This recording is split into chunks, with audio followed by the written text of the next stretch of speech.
اعوذ باللہ من الشیطان الرجیم بسم اللہ الرحمن الرحیم۔ ابھی سورہ مبارکہ کا وہ رکوع ہم پڑھ رہے ہیں کہ جو آج کے حالات میں اہم ترین ہے، اس لیے کہ اس دور میں اللہ کے خلاف بغاوت کی سب سے بڑی شکل تو ہے غیر اللہ کی حاکمیت کا تصور۔ سب سے بڑا شرک یہ ہے، نفسیاتی اعتبار سے سب سے بڑا شرک، مادے پر توکل، بتوں سے تجھ کو امید خدا سے نو امیدی، مجھے بتا تو صحیح اور کافری کیا ہے۔ لیکن یہ نفسیاتی اور داخلی بات ہے۔ خارجی اور واقعاتی دنیا میں سب سے بڑا شرک اس وقت وہ غیر اللہ کی حاکمیت، جو اب عوامی شکل اختیار کر گئی، عوامی حاکمیت۔ اور اس کے بعد اس وقت کے گناہوں میں، بدعملی میں سب سے بڑا فساد جو ہے وہ سود کی بنیاد پر ہے۔ سب سے بڑا فتنہ، سب سے بڑا فساد دنیا میں جو اس وقت سب سے بڑی شیطنت ہے، جو یہودیوں کے ذریعے سے پورے گلوب کو اپنی گرفت میں لینے کے لیے بےتاب ہے، وہ یہی ہے جو سود کا ہتھ کنڈا ہے، اس کی حرمت۔ یہاں ایک سوال میرے ذہن میں کبھی کبھی پیدا ہوتا تھا کہ یہ جو پہلی آیت ہے اس کا تعلق تو انفاق فی سبیل اللہ کے ساتھ ہے، اسے پچھلے رکوع کے ساتھ شامل ہونا چاہیے تھا، لیکن بعد میں یہ حقیقت مجھ پر منکشف ہوئی کہ بڑی حکمت کے ساتھ اس آیت کو اس رکوع کے ساتھ شامل کیا گیا ہے۔ وہ حکمت میں بعد میں بیان کروں گا۔ الذین ینفقون اموالہم باللیل والنہار، وہ لوگ کہ جو اپنا مال خرچ کرتے رہتے ہیں رات کو بھی دن میں بھی، سرًا وعلانیۃً، خفیہ طور پر بھی اعلانیہ بھی، صدقات واجبہ اعلانیہ، صدقات نافلہ خفیہ، انفاق فی سبیل اللہ خفیہ۔ فَلَهُمْ أَجْرُهُمْ عِنْدَ رَبِّهِمْ وَلَا خَوْفٌ عَلَيْهِمْ وَلَا هُمْ يَحْزَنُونَ، ان کے لیے ان کا اجر محفوظ ہے ان کے رب کے پاس، نہ ان پر کوئی خوف طاری ہوگا اور نہ ہی وہ کسی حزن سے دوچار ہوں گے۔ الَّذِينَ يَأْكُلُونَ الرِّبَا، اب ربا کا مسئلہ شروع ہو رہا ہے، جو سود کھاتے ہیں۔ وجہ کیا ہے؟ اصل مسئلہ ہے اس سرپلس ویلیو کا۔ آپ کا کوئی شغل ہے، آپ کی ملازمت ہے، آپ کما رہے ہیں، آپ کا خرچ پورا ہو رہا ہے، کچھ بچت بھی ہو رہی ہے۔ اب اس بچت کا اصل مصرف کیا ہے؟ یسألونک ماذا ينفقون قل العفو، اصل راستہ تو یہ ہے کہ اس کو دے دو اللہ کی راہ میں، یا محتاجوں کو یا اللہ کے دین کو۔ لیکن اب جو سود خورانہ ذہنیت ہے وہ یہ کہ اس بچت کو بھی مزید کمائی کا ذریعہ بناؤ، یہ سود خورانہ ذہنیت ہے۔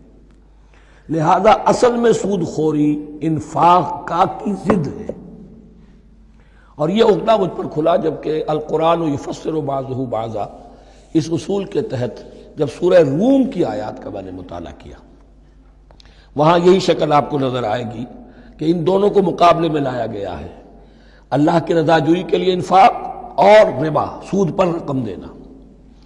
وما آتیتم من ربا لیربو فی اموال الناس فلا یربو عند اللہ، جو کچھ تم دیتے ہو سود پر کہ وہ بڑھے لوگوں کے مال میں، محنت وہ کر رہا ہے اور آپ اس کی کمائی میں سے آپ وصول کر رہے ہیں اپنے اس سرمایہ کی وجہ سے، تو یہ گویا کہ آپ کا مال اس کے مال میں اس کی محنت سے بڑھ رہا ہے۔ الذی ما آتیتم من ربا لیربو فی اموال الناس فلا یربو عند اللہ، اللہ کے ہاں بڑھوتری نہیں ہوتی۔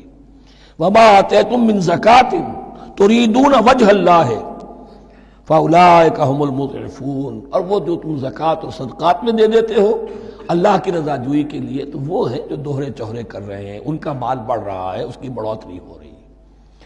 تو انفاق فی سبیل اللہ، صدقات، زکوٰۃ، اس کے بالمقابل، اس کے برعکس ہے اپنی اس بچت کے مال کو، اور آپ کو معلوم ہے آج کی بینکنگ سسٹم کا سب سے زیادہ زور بچت کی اسکیم، اور یہ سب کا سب جو ہے در حقیقت saving bank, saving account, save کرو، لیکن سیو کرو مزید کمانے کے لیے۔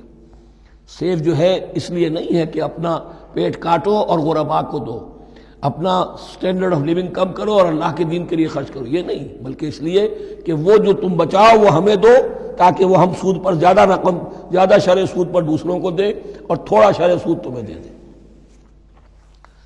اب اس کے برعکس الذین یاکلون الربا، جو لوگ سود کھاتے ہیں، لا یقومون الا کما یقوم الذی یتخبطہ الشیطان من المس، وہ نہیں کھڑے ہوتے مگر ان کی طرح سے کہ جن کو شیطان نے مخبوط الحواس بنا دیا ہو چھو کر، یہاں عام طور پر یہ سمجھا گیا کہ یہ قیامت کے دن کا نقشہ ہے، یہ قیامت کے دن کا نقشہ تو ہوگا ہی، اس دنیا میں بھی سود خوروں کا حال یہی ہے۔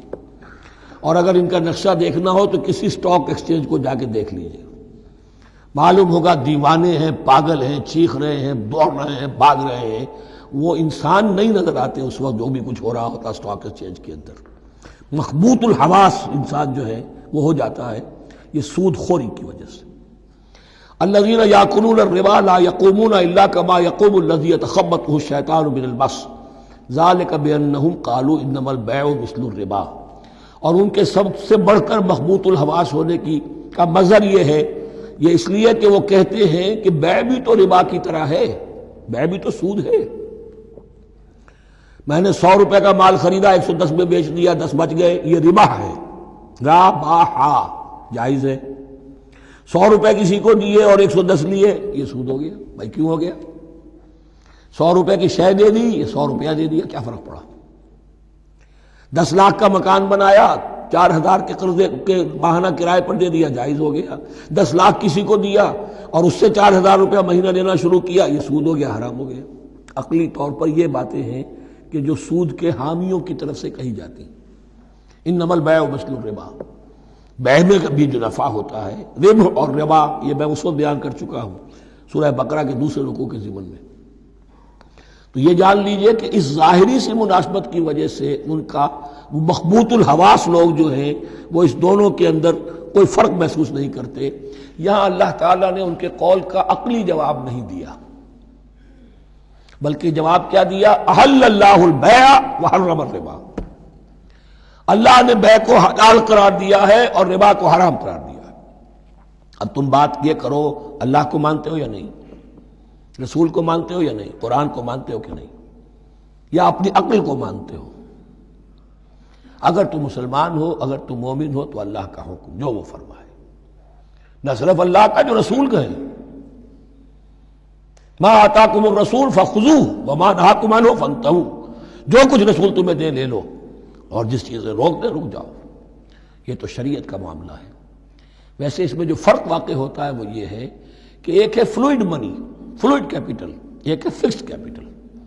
مکان 10 لاکھ کا ہے، لیکن مکان سے جو شخص رہ رہا فائدہ کیا اٹھائے گا؟ 1 مہینے رہے گا نا، بس اس کا بدل آپ نے لے لیا۔ 10 لاکھ روپے کسی کو نقد دے دیے، وہ کسی کام میں لگائے گا، 12 لاکھ بھی بن سکتے ہیں، 15 بھی لگ سکتے ہیں، 8 بھی رہ سکتے ہیں۔ اس میں آپ نے فکسڈ اگر لیا تو یہ حرام ہے۔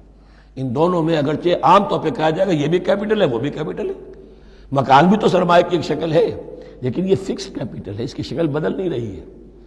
اس مکان میں تو ایک شخص رہ جائے گا، سکنا ہوگا، اس کی رہائش ہے، یا آپ کہیں گے اس کی ویئر اینڈ ٹیئر ہے تو اس کا آپ نے بدل لے لیا، بس ختم۔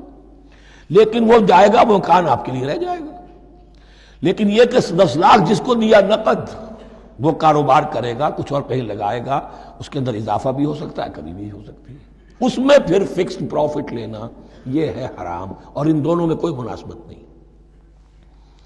لیکن اللہ تعالیٰ نے یہ جواب نہیں دیا، جواب دیا احل اللہ البیع وحرم الربا فمن جاءہ موعظۃ من ربہ فانتہی فلہ ما سلف۔ تو جس شخص کے پاس اس کے رب کی طرف سے یہ نصیحت پہنچ گئی اور وہ باز آ گیا، رک گیا، فلہ ما سلف، تو جو کچھ پہلے وہ لے چکا ہے وہ اس کا ہے، وہ اس سے واپس نہیں لیا جائے گا، حساب کتاب نہیں کیا جائے گا کہ تم اتنا سود کھا چکے ہو واپس کرو۔ لیکن اس کا یہ مطلب بھی نہیں کہ اس کا کوئی گناہ ان پر نہیں ہوگا، وَأَمْرُهُ إِلَى اللَّهِ، اللہ کے حوالے رہے گا، معلق رہے گا۔ اللہ چاہے گا تو معاف بھی کر دے گا، اور اللہ چاہے گا تو پچھلے سود کے اوپر بھی اس کی سرزنش ہوگی۔ أَمْرُهُ إِلَى اللَّهِ وَمَنْ عَادَ، لیکن اس نصیحت کے آنے کے بعد بھی جس نے دوبارہ یہ حرکت کی، فَأُولَٰئِكَ أَصْحَابُ النَّارِ هُمْ فِيهَا خَالِدُونَ، تو یہ جہنمی ہے اور اس میں ہمیشہ ہمیشہ رہے گا۔ يَمْحَقُ اللَّهُ الرِّبَا وَيُرْبِي الصَّدَقَاتِ، اللہ تعالیٰ ربا کو مٹاتا ہے، دباتا ہے۔ اور ہمارے زمانے میں شیخ محمود احمد مرحوم نے ایک کتاب لکھی ہے مین اینڈ منی، اس میں ثابت کیا ہے جہاں جو یہ سود کا معاملہ چلتا ہے 3 چیزیں ساتھ ساتھ بڑھتی چلی جاتی ہیں۔ جتنا سود بڑھے گا ان امپلائمنٹ بڑھے گی، انفلیشن بڑھے گی، نتیجے میں انٹرسٹ ریٹ بڑھے گا۔ جیسے انٹرسٹ ریٹ بڑھے گا ان امپلائمنٹ مزید ہوگی، انفلیشن زیادہ ہوگی، اس سے وشس سرکل، اور اسی کے نتیجے میں تباہی ہو جاتی ہے، چھپی رہتی ہے وہ تباہی۔ وہ تو ایک ہی وقت میں بینک کرپٹ ہوگا، کوئی بینک، بڑے بڑے بینک جو ہیں دیوالے نکلیں گے، ابھی جو کوریا کا حشر ہو رہا ہے اور جو اس سے پہلے روس کا ہو چکا ہے، یہ سارا جو ہے یہ یوں سمجھیے شیش محل کی طرح ہے، اس میں تو ایک پتھر پڑے گا تو ٹکڑے ہو جائیں گے۔ ومن عاد فاولئک اصحاب النار هم فیہا خالدون یمحق اللہ الربا ویربی الصدقات۔ اللہ تعالیٰ پالتا ہے، صدقات کو پالتا ہے، بڑھاتا ہے اللہ کے ہاں۔ وہ آیت میں سنا چکا ہوں آپ کو، سورہ روم کی 39ویں آیت ہے یہ، وما آتیتم من ربا لیربو فی اموال الناس فلا یربو عند اللہ وما آتیتم من زکاۃ تریدون وجہ اللہ فاولئک هم المضعفون۔ واللہ لا یحب کل کفار اثیم، اور اللہ کو ہرگز پسند نہیں ہے وہ سب کہ جو ناشکرے ہیں اور گناہگار ہیں۔ صدق اللہ العظیم۔